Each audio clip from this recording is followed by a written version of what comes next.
మరి ప్రేమతో నన్ను ఆహ్వానించిన నేను ప్రేమించే దైవజనులు జ్యోతిరాజు అన్నయ్యకి, అలాగే వారి కుటుంబానికి, అలాగే తండ్రి సమానులు పెద్దలైన అయ్యగారికి నేను మొదటగా కృతజ్ఞుడను. వారికి నేను వందనాలు తెలియపరుస్తూ ఉన్నాను.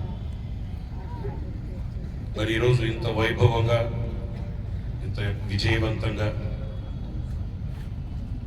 ఇన్ని వేల మందిని సమకూర్చి ఒక ధాటికి తీసుకొని వచ్చి ప్రార్థించి, స్తుతించి, ఆరాధించి, మహిమపరిచి దేవుని దీవెనలు పొందుకోవడానికి ఇన్ని చక్కటి ఏర్పాట్లను ఏర్పరిచి దైవ సన్నిధిలో మనమంతా కూడా ఒక నూతన శక్తిని పొందుకొని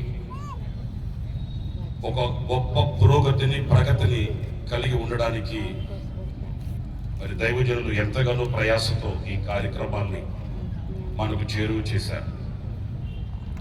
వాస్తవానికి ఈ విజయవాడ పట్టణ ప్రజలు వారికి ఎంతగానో రుణపడి ఉన్నారు అని చెప్పడంలో సందేహమేమీ కూడా లేదు.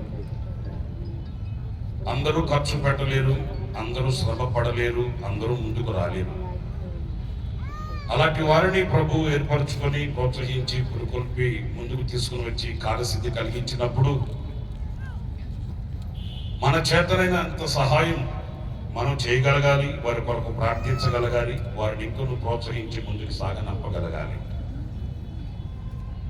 నా మట్టుకు నేను ఈ సభల మూలాన వారికి నేను ఎంతో కృతజ్ఞతతో వారికి నేను అభినందనలు తెలియపరుస్తున్నాను.